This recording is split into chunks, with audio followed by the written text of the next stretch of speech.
अस्सलामुअलैकुम। उमर एकेडमी में खुशामदीद। उम्मीद है आप सब बिल्कुल खैरियत से होंगे। तो आज हम आपको कंप्यूटर की जो न्यू बुक आई है उसके फर्स्ट चैप्टर का सेकंड लेक्चर देने जा रहे हैं। ये लास्ट लेक्चर है, उसके बाद ये चैप्टर कंप्लीट हो जाएगा। तो आज के लेक्चर में हम डिस्कस करने जा रहे हैं कंप्यूटर के हार्डवेयर के बारे में कि कौन कौन से हार्डवेयर कंपोनेंट्स कंप्यूटर का हिस्सा होते हैं। जैसा कि आप लोग जानते हैं कि हमने लास्ट में पढ़ा था कि कंप्यूटर सिस्टम जो होता है वो एक्चुअली 3 लेयर्स पर मुश्तमिल होता है। एक हार्डवेयर, एक सॉफ्टवेयर और एक लाइववेयर। लाइववेयर का मतलब होता है वो तमाम इंसान जो किसी भी इदारे में कंप्यूटर को चलाने के लिए, पूरा सिस्टम डिजाइन करने के लिए जो जो इंसान दरकार होते हैं वो सारे के सारे लाइववेयर का हिस्सा होते हैं। जैसे computer designer, computer software developer, IT manager, ठीक है ना। तो ये सारे नेटवर्क एडमिनिस्ट्रेटर वगैरह, ये सब लोग जो कंप्यूटर से डायरेक्टली वर्किंग में होते हैं वो सारे ह्यूमंस जो होते हैं वो लाइववेयर की लेयर बनाते हैं। उसके बाद जो हमारे पास लेयर आती है वो आती है हमारे पास सॉफ्टवेयर की, कि वो ह्यूमंस कंप्यूटर के साथ इंटरेक्ट कैसे करते हैं, वो सॉफ्टवेयर की मदद से करते हैं, कि सॉफ्टवेयर पे काम करते हैं। और सॉफ्टवेयर कहाँ पे चलता है, वो चलता है नेक्स्ट लेयर पे, जिसको हम कहते हैं हार्डवेयर। तो कंप्यूटर हार्डवेयर में क्या क्या चीजें आती हैं आज हम वो आपको बताएंगे। किसी भी कंप्यूटर का जो हार्डवेयर होता है उसके 3 कैटेगरीज में उसको डिवाइड किया जा सकता है। पहली कैटेगरी कहलाती है इनपुट डिवाइसेस की, यानी वो तमाम हार्डवेयर कंपोनेंट्स जो कि कंप्यूटर में डाटा फीड करने का काम करते हैं उनको हम इनपुट डिवाइसेस कहते हैं। सेकंड जो हमारे पास बड़ा अहम हिस्सा होता है कंप्यूटर का वो कहलाता है सिस्टम कैबिनेट। सिस्टम कैबिनेट वो हिस्सा होता है जहां पर इनपुट डिवाइसेस से डाटा रिसीव होता है, फिर उसके बाद वहां पे डाटा प्रोसेस होता है, मेमोरी में रिटेन भी किया जा सकता है, सेव किया जा सकता है, और फिर उसके बाद ये हिस्सा प्रोसेसिंग करने के बाद उसको कंप्यूटर के तीसरे हिस्से की तरफ भेज देता है जो कि कहलाता है आउटपुट डिवाइसेस। तो जब भी कभी आपको कंप्यूटर हार्डवेयर के बारे में पढ़ना होगा, कंप्यूटर भले से किसी भी कैटेगरी का हो, उसकी ये 3 हार्डवेयर की कैटेगरीज होंगी: इनपुट डिवाइसेस, सिस्टम कैबिनेट और आउटपुट डिवाइसेस। सिस्टम कैबिनेट को प्रोसेसिंग यूनिट भी कहा जाता है क्योंकि इसी के अंदर वो हिस्सा होता है जिसको हम माइक्रो प्रोसेसर कहते हैं, जिसकी अभी आपको डिटेल बताते हैं। तो सबसे पहले बिस्मिल्लाह जो है हम सिस्टम कैबिनेट से कर लेते हैं। देखिए, हार्डवेयर जो होता है वो फिजिकली नजर आने वाले तमाम टेंजिबल कंपोनेंट्स को कहा जाता है। तो इन टेंजिबल कंपोनेंट्स में जो हमारा कंप्यूटर का जो सेंट्रल केसिंग होती है, जिसमें हमारे पास floppy drive, motherboard, power supply और माइक्रो प्रोसेसर चिप होती हैं, तो वो जो सेंट्रल केसिंग जो होती है हमारे पास, उस केसिंग को हम सिस्टम कैबिनेट कहते हैं। सिस्टम कैबिनेट के जो मेन यूनिट होते हैं उसमें सबसे पहले तो मदरबोर्ड आ जाता है। मदरबोर्ड, जैसा कि नाम से जाहिर है मदरबोर्ड, इसके अंदर वो तमाम के तमाम कंपोनेंट्स जो होते हैं इंटीग्रेट किए जाते हैं जो कि कंप्यूटर को आपस में एक दूसरे से लिंक करते हैं, यानी इनपुट डिवाइसेस भी, आउटपुट डिवाइसेस भी, मेमोरी भी और प्रोसेसिंग यूनिट, वो सब के सब इस एक प्लेटफॉर्म पे इंटीग्रेट होते हैं और इसलिए इस प्लेटफॉर्म को मदरबोर्ड कहा जाता है। इसी मदरबोर्ड के ऊपर कंप्यूटर की वो चिप इंस्टॉल होती है जिससे कंप्यूटर सारी कैलकुलेशन और प्रोसेसिंग का काम करता है। उसी चिप को हम कंप्यूटर का ब्रेन भी कहते हैं। उस चिप का नाम होता है सीपीयू, यानी कि central processing unit. CPU computer की वो चिप होती है जो कि तमाम तर प्रोसेसिंग और कैलकुलेशन के लिए रिस्पॉन्सिबल होती है। इस सेंट्रल प्रोसेसिंग यूनिट के अंदर बहुत सारे मिलियंस ऑफ स्मॉल ट्रांजिस्टर्स होते हैं जो कि एक छोटी सी सिलिकॉन चिप के ऊपर इंटीग्रेट किए जाते हैं। इस चिप को 5 हिस्सों में डिवाइड किया जाता है काम के हिसाब से। पहला हिस्सा जो होता है इसका वो कहलाता है एएलयू। एएलयू का मतलब होता है arithmetic logic unit. Arithmetic and logic unit ये वो हिस्सा होता है सीपीयू चिप का जहां पे तमाम तर मैथमेटिकल कैलकुलेशंस परफॉर्म की जाती हैं और लॉजिकल ऑपरेशंस भी यहीं से मॉनिटर किए जाते हैं। अर्थमेटिक ऑपरेशंस जैसा कि आप जानते हैं वो जो मैथमेटिकल फंक्शंस होते हैं, प्लस माइनस मल्टीप्लाई डिवाइड, उनको कहा जाता है। लॉजिकल डिसीजंस का मतलब होता है कंपैरिजन करना या लॉजिकली एनालाइज करना कि दो वैल्यूज बराबर हैं, हायर वैल्यूज कौन सी हैं, ये सेम है कि नहीं है दोनों आंसर्स। तो इस किस्म के जो लॉजिकल डिसीजन मेकिंग के आंसर्स होते हैं वो सारे के सारे कंप्यूटर इसी चिप से लेता है जिसको एएलयू कहते हैं। इस चिप के बाद जो दूसरा इस चिप के हिस्से के बाद जो दूसरा हिस्सा होता है उसको हम कहते हैं कंट्रोल यूनिट, यानी सीयू। कंट्रोल यूनिट बिल्कुल एक ट्रैफिक कांस्टेबल की तरह काम करता है। जैसे कि जो ट्रैफिक कांस्टेबल होता है वो मुख्तलिफ रोड से आने वाले ट्रैफिक को कंट्रोल और मैनेज कर रहा होता है, उनको डाइवर्ट करता है। तो बिल्कुल इसी तरीके से कंप्यूटर के अंदर जो भी प्रोसेसिंग के लिए जो डाटा आता है सीपीयू के अंदर, उस तमाम डाटा को आना, उसको प्रोसेस करना और उसके बाद आउटपुट डिवाइसेस तक देना, ये सारा काम मैनेज कंट्रोल यूनिट कर रहा होता है। इस सारे मैनेजमेंट के लिए कंट्रोल यूनिट को दो हिस्सों की जरूरत पड़ती है। उनको कहते हैं रजिस्टर्स एंड कैशे।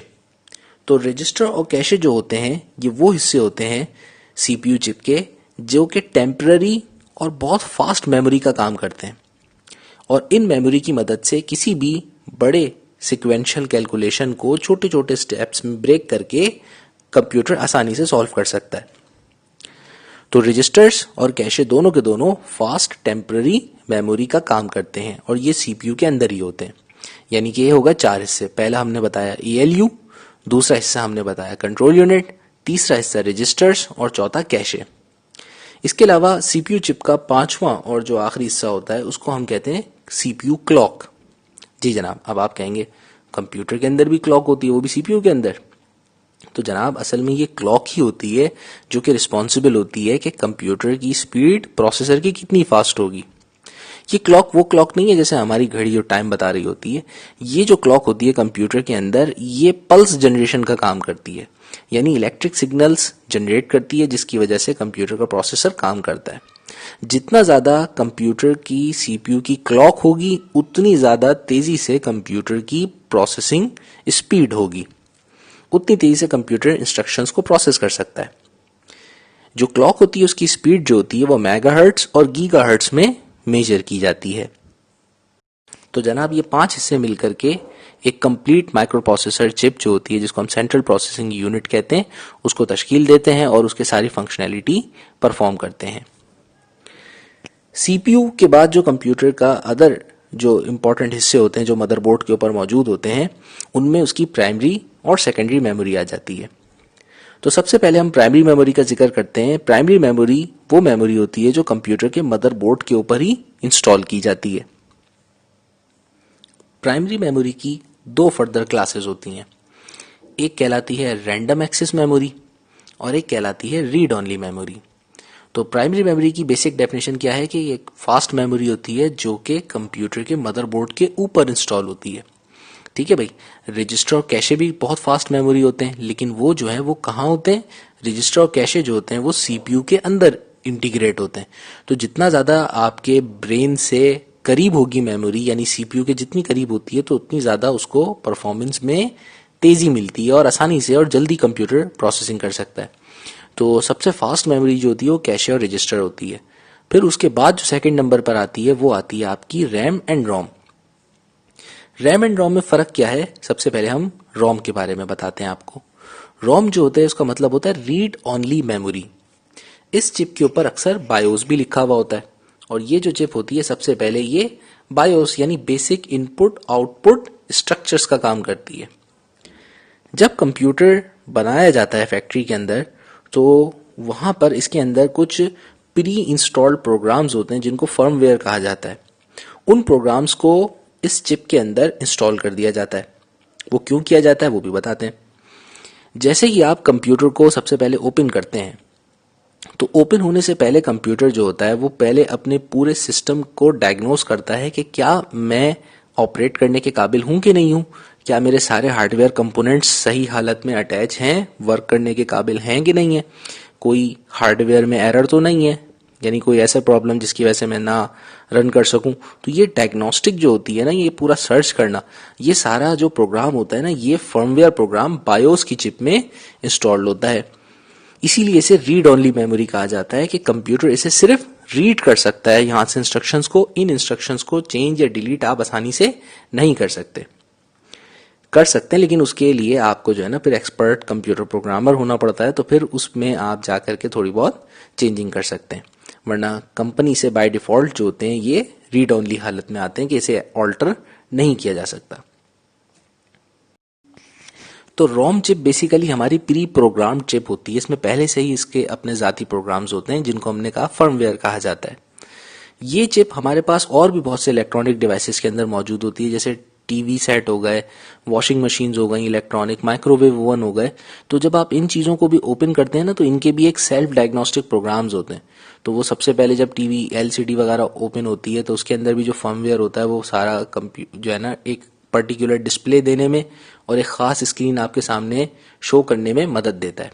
फिर आप अपनी एलसीडी के साथ अगर यूएसबी वगैरह अटैच करते हैं तो वो उस यूएसबी को जो है सर्च करता है और उसके कंटेंट्स को डिस्प्ले करता है। तो ये सारे प्री प्रोग्राम्ड जो फंक्शंस होते हैं, ये जिस चिप में डाले जाते हैं उस चिप को रोम या बायोस चिप कहते हैं। इसके बाद जो दूसरी हमारी प्राइमरी मेमोरी की टाइप है उसको हम कहते हैं रैम, यानी कि रैंडम एक्सेस मेमोरी। ये प्री प्रोग्राम मेमोरी बिल्कुल भी नहीं होती, इसके अंदर कोई प्रोग्राम नहीं होते, इसके कंटेंट्स बिल्कुल ब्लैंक होते हैं।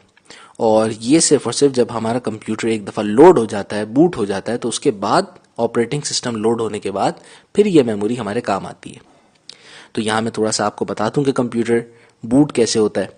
देखें, अगर आपके कंप्यूटर में कोई ऑपरेटिंग सिस्टम इंस्टॉल्ड है, ठीक है, तो उसके बाद जैसे ही आप नॉर्मली कंप्यूटर को ऑन करते हैं तो उसके बाद जो है कंप्यूटर सबसे पहले आपके पास लोडिंग स्क्रीन आती है, जिसमें वो जो है कंपनी का टाइटल वगैरह दिखाता है कि आपका कंप्यूटर एचपी का है या कॉम्पैक का है।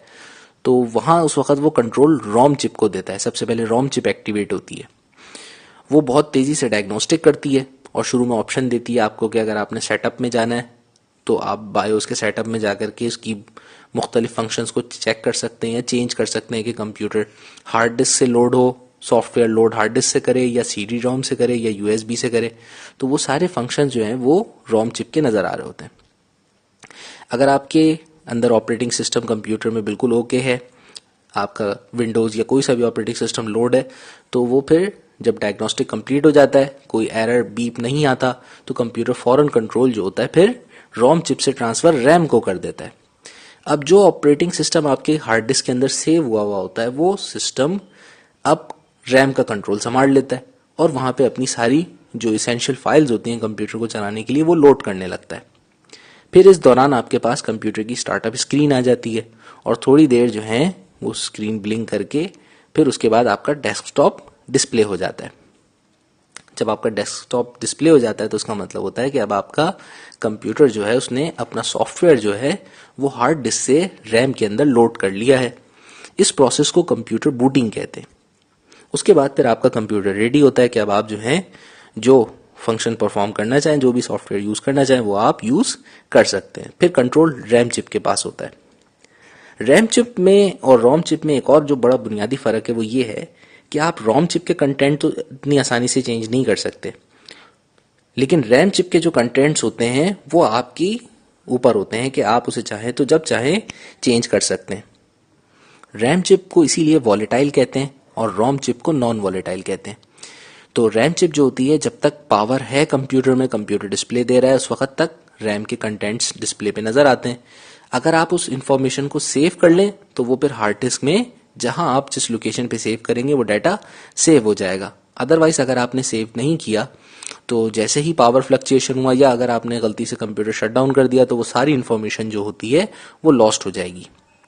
जैसे मिसाल के तौर पे आप कोई गेम खेल रहे थे और आपने वो स्टेज कंप्लीट कर लिया, उसके बाद अगर आपने उस स्टेज की जो परफॉर्मेंस थी या बीच में अगर ऑप्शन आता है गेम में सेव करने का, वो आपने सेव नहीं किया उस लेवल पर पहुंचने के बाद और लाइट चली गई, तो समझें कि आपका डाटा गया, आपको दोबारा से गेम लास्ट पोजीशन से खेलना पड़ेगा।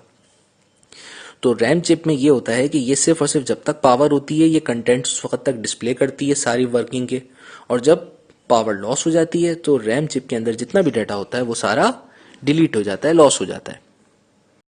प्राइमरी मेमोरी के बाद मदरबोर्ड के अंदर जो एक और इम्पॉर्टेंट हिस्सा होता है उसे हम कहते हैं एक्सपेंशन स्लॉट्स। एक्सपेंशन स्लॉट्स जो होते हैं ये मदरबोर्ड के वो हिस्से होते हैं जिसके अंदर आप ग्राफिक्स कार्ड या कोई एक्स्ट्रा परफॉर्मेंस की कोई दूसरे चिप जो है वो उसमें इंस्टॉल कर सकते हैं। जैसे अगर आपने अपनी रैम इंक्रीज करनी है तो रैम की स्लॉट्स दी हुई होती हैं एक्स्ट्रा, आप उसमें जो है एक्सपेंशन स्लॉट्स में रैम कंप्यूटर की इंक्रीज कर सकते हैं। जितनी ज़्यादा रैम चिप्स होंगी तो कंप्यूटर की प्रोसेसिंग जो होगी वो उतनी ज़्यादा फास्ट हो जाएगी, यानी थोड़ी उसकी प्रोसेसिंग स्पीड में मदद मिलती है। ज़्यादा डाटा वो पैरेलल प्रोसेस कर सकता है रैम चिप के ज़्यादा होने से।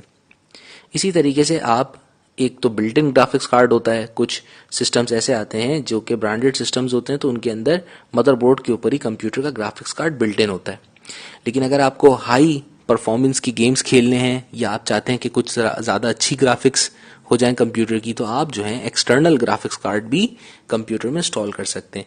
तो ये एक्सपेंशन स्लॉट्स जो हैं वो इसीलिए दी जाती हैं कि कुछ एक्स्ट्रा फंक्शनैलिटी की चीज़ें, कोई एक्स्ट्रा अगर आपने जो है स्पीकर्स या वूफर्स वगैरह लगाने हैं तो उसके लिए भी आप इसमें जो है एक बड़ा अच्छा सा साउंड कार्ड उस एक्सपेंशन चिप में, एक्सपेंशन स्लॉट में इंस्टॉल कर लें। फिर आप जो है वो सारी डिवाइसेस को कनेक्ट कर सकते हैं। एक्सपेंशन स्लॉट्स के बाद मदरबोर्ड में जो लास्ट हिस्सा बचता है वो होता है उसका मुख्तलिफ पोर्ट्स का। जो कंप्यूटर की केसिंग की जो बैक साइड होती है उसमें आप देखें, उसमें मुख्तलिफ सॉकेट्स दिए हुए होते हैं जिसमें आप माउस की पिन लगाते हैं, आप नेटवर्क केबल लगाते हैं, ठीक है ना, स्पीकर्स के पिन्स लगाते हैं। तो वो जो जहां से आप उनको कनेक्ट करते हैं ना, उन सॉकेट्स को कंप्यूटर की पोर्ट्स कहा जाता है। कंप्यूटर की पोर्ट्स मुख्तलिफ टाइप्स की होती हैं मुख्तलिफ डिवाइसेस की अटैचमेंट के हिसाब से।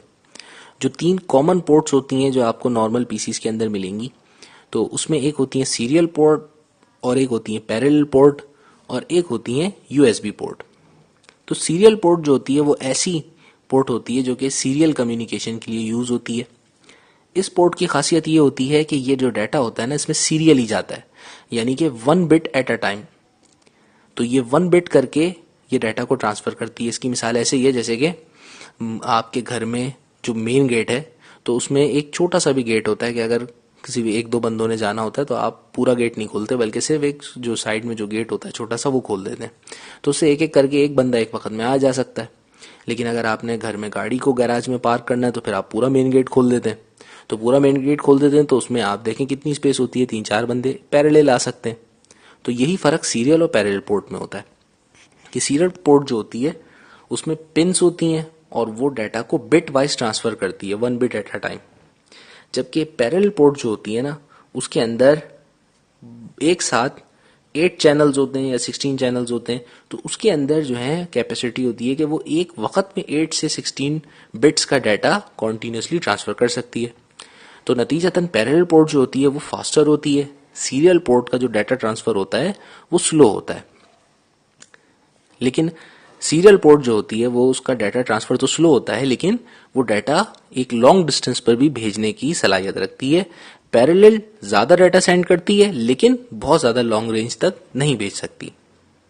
तीसरी जो पोर्ट होती है उसको हम कहते हैं यूएसबी पोर्ट। आजकल जो जितने भी ज्यादातर जो हमारे पास मॉडर्न कंप्यूटर्स आ रहे हैं जो पर्सनल लेवल के, तो उन तमाम पर्सनल कंप्यूटर्स के अंदर ज्यादातर जो पोर्ट्स होती हैं वो सारी की सारी अब यूएसबी पोर्ट्स होती हैं।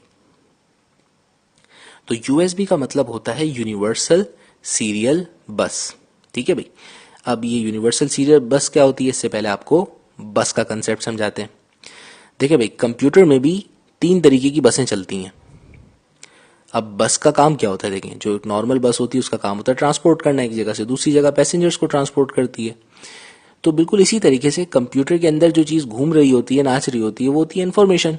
वो एक डिवाइस से दूसरी डिवाइस जाती है, दूसरी से तीसरी डिवाइस जाती है और चिप्स के दरमियान वो डाटा जो होता है वो एक से दूसरे कंपोनेंट तक पहुंचता है। तो वो एक से दूसरी जगह ट्रैवलिंग के लिए जो रास्ता अख्तियार करता है उस रास्ते को, उस चैनल को बस कहते हैं। ठीक है भाई। कुछ बसेस होती हैं जो कि मदरबोर्ड के ऊपर इम्पोज्ड हुई होती हैं, वो पूरा डिजाइन बना हुआ होता है। और कुछ बसेस जो होती हैं वो बिल्कुल अलग से जो हैं वो वायर्स होते हैं जो कि एक सॉकेट से दूसरे सॉकेट में लगाए जाते हैं ताकि डिवाइसेस को मदरबोर्ड से कनेक्ट किया जा सके। तो बसेस की बेसिकली उनके फंक्शन के हिसाब से 3 कैटेगरीज होती हैं। एक कहलाती है डाटा बस, एक कहलाती है कंट्रोल बस और एक कहलाती है एड्रेस बस। तो ये बसेस जो होती हैं इनका काम क्या होता है, इंफॉर्मेशन को एक डिवाइस से, एक कंपोनेंट से या एक चिप से दूसरी चिप तक ट्रांसफर करना। तो डाटा बस जैसे कि नाम से जाहिर है इसका काम क्या होता है, ये एक्चुअल डाटा को एक डिवाइस से दूसरी डिवाइस पे ट्रांसफर करती है। जैसे आप कीबोर्ड पे टाइप कर रहे होते हैं ना, तो कीबोर्ड से इंफॉर्मेशन कहाँ जाती है, कीबोर्ड से इंफॉर्मेशन जाती है पीछे पोर्ट में, पोर्ट के जरिए वो बस उसको लेके कहाँ जाती है, कंप्यूटर की सबसे पहले रैम चिप के अंदर, फिर रैम से वो चिप से वो इंफॉर्मेशन सीधी कहाँ जाती है, सीपीयू के अंदर। अब सीपीयू के अंदर सबसे पहले कंट्रोल यूनिट होता है जो कि उस इंफॉर्मेशन को हैंडल करता है, फिर उसके बाद वो उसकी सीक्वेंस बनाता है और कुछ सीक्वेंस रजिस्टर में, कुछ सीक्वेंस कैशे में, और फिर इस तरीके से वो ALU को सीक्वेंस वाइज डाटा भेजता रहता है, और फिर वहां से आंसर जो आता है उसको फिर वो इसी चैनल के थ्रू रैम में भेजता है, और फिर रैम से वो आउटपुट डिवाइसेस तक पहुंचती है। तो ये जो इंफॉर्मेशन का एक्सचेंज होता है वो सारा इन 3 बसेस में डिस्ट्रीब्यूट होता है। तो सबसे पहले डाटा बस जो होती है वो सारा मेन जो प्रोसेसिंग का डाटा होता है वो लेके चल रही होती है। जो कंट्रोल बस होती है इसके साथ, ये वो बस होती है जिसके अंदर कंट्रोल इन्फॉर्मेशन जारी होती है। जैसे अगर आप CD-ROM ड्राइव को जैसे ही उसका बटन प्रेस करते हैं तो एक बाहर एक लाइट होती है जो बीप करती, ब्लिंक करती है। वो जो लाइट ब्लिंक करती है तो उसका मतलब होता है भाई अब आपने इसको छेड़ा है तो अभी इसमें से ट्रे बाहर आएगी। अब वो ट्रे बाहर आती है, उसके बाद आप उसमें CD जो है रख करके उसको दोबारा से प्रेस करते हैं, वो फिर ट्रे अंदर चली जाती है। तो वो कॉन्टिन्यूसली बीप करता है, जिसका मतलब होता है कि वो उसको रीड कर रहा है। ठीक है भाई। और जब आप काम नहीं कर रहे होते तो अक्सर वो जो है जो CD ड्राइव होती है वो उसको इडल हालत में छोड़ देती है। ठीक है ना। तो उसमें से ब्लिंक जो होता है ना वो रुक जाता है। तो ब्लिंक हमें स्टेटस शो कर रहा होता है कि भाई आया वो इसको इस्तेमाल में लिया हुआ है कंप्यूटर के नहीं लिया हुआ, यानी कि कंट्रोल सिग्नल है जो आपको नजर आ रहा है। डाटा बस और कंट्रोल बस के बाद हमारे पास तीसरी बस जो होती है कंप्यूटर की वो लोकेशन या एड्रेस बस कहलाती है। एड्रेस बस का काम होता है कि जो भी डाटा ट्रांसफर हो रहा है वो किस लोकेशन से ट्रांसफर हो रहा है उसकी वो सारी इंफॉर्मेशन एड्रेस बस के अंदर मौजूद होती है। जैसे मेरी कोई भी फाइल है कंप्यूटर पे, जैसे आपके जो भी लेक्चर्स हैं वो सारे कंप्यूटर पे अगर सेव हैं तो वो कंप्यूटर की एक पार्टिकुलर लोकेशन पे सेव है। मैं जब उस लोकेशन से उस डाटा को एक्सेस करता हूँ या उसमें एडिटिंग करता हूँ तो कंप्यूटर में उस लोकेशन को उस डाटा के साथ ट्रांसफर होती है कि डाटा बस में डाटा ट्रांसफर हो रहा है, साथ में उसके पैरेलल जो उसकी एड्रेस बस होती है वो उसके एड्रेस को भी लेके जा रही होती है कि ये फला जगह का डाटा है और इसको वापस सेव वहीं करना है। तो इस तरह से ये 3 बसेस जो हैं कंप्यूटर की काम करती हैं, डाटा बस, कंट्रोल बस और एड्रेस बस। इसके अलावा आपके मदरबोर्ड में एक और बड़ा इंपॉर्टेंट कंपोनेंट होता है जिसको हम कहते हैं पावर सप्लाई। और कुछ आपके कंप्यूटर के सिस्टम केबिन के अंदर जो आपको तारें नजर आ रही होती हैं वो जो होती हैं वो पावर कॉर्ड्स होती हैं, वो पावर केबल्स होती हैं। ठीक है। तो वो पावर केबल्स जो होती हैं वो किस काम के लिए यूज होती हैं कि वो कंप्यूटर की जो पावर सप्लाई होती है उससे वो एक खास जो है पावर करंट की मदरबोर्ड और दूसरे डिवाइसेस को प्रोवाइड करती हैं। तो पावर सप्लाई भी बड़ा इंपॉर्टेंट कंपोनेंट होता है और ये कंप्यूटर को एक steady current, direct voltage provide करता है। अच्छा, हमारे पास नॉर्मल कंप्यूटर्स होते हैं और कुछ कंप्यूटर्स होते हैं जो कि गेमिंग कंप्यूटर्स होते हैं। तो गेमिंग कंप्यूटर्स में जो होते हैं इन नॉर्मल चीज़ों के अलावा भी कुछ एसेसरीज ऐड होती हैं। ठीक है ना। जैसे कि आपकी जो CPU चिप होती है ना उसके ऊपर आप नॉर्मल अगर अपने घर के कंप्यूटर की केसिंग खोलेंगे तो उसमें आपको जो है एक बड़ा सा फैन नजर आएगा मदरबोर्ड के ऊपर ही सेंटर में या कॉर्नर में कहीं लगा हुआ, और उसके नीचे हीट सिंक होगी। तो वो एक बड़ा सा फैन जो लगा हुआ होता है ना वो CPU की चिप के ऊपर लगा हुआ होता है ताकि उसको कूल कर सके। इसी तरह से एक पावर सप्लाई के साथ और एक जो है अलग से भी सिस्टम केबिन के साथ जो है फैन लगा हुआ होता है ताकि आपका सिस्टम जो परफॉर्म करते वक्त हीटअप होता है तो उस हीट को एक्सचेंज कर सके। लेकिन जो मॉडर्न गेमिंग पीसीज होते हैं ना उनके अंदर कुछ उनके तो नखरे अलग होते हैं, तो उनमें कुछ एक्स्ट्रा कंपोनेंट्स भी अटैच होते हैं जिनको एसेसरीज कहा जाता है। उसमें होता है कि वो वाटर कूल्ड सिस्टम भी लगवा सकते हैं। जी जनाब, बिल्कुल जैसे बड़ी गाड़ी को ठंडा रखने के लिए गाड़ियों में रेडिएटर होता है ना, तो वो रेडिएटर एक कूलिंग लिक्विड वाटर हो या उसमें कूलेंट डाल लें तो उससे गाड़ी को ठंडा रखता है। इसी तरह जो गेमिंग पीसीज होते हैं ना उनको ठंडा रखने के लिए भी जो है अलग से एक पूरा कूलिंग सिस्टम इंस्टॉल किया जाता है, बाकायदा लाइटिंग सिस्टम इंस्टॉल किया जाता है, नियॉन लाइट्स लगा सकते हैं आप, तो उससे आपका सिस्टम जो होता है ना वो बहुत खूबसूरत हो जाता है। मगर वो काफ़ी महंगे पीसीज होते हैं और वो गेमिंग्स के लिए ही यूज़ करते हैं लोग। तो यहाँ हमारे सिस्टम कैबिनेट के तमाम अहम हिस्से कंप्लीट हो जाते हैं। ठीक है भाई। अब हम अपने जो है नेक्स्ट हिस्से की तरफ चलते हैं सिस्टम कैबिनेट के बाद, जो कि होता है इनपुट डिवाइसेस।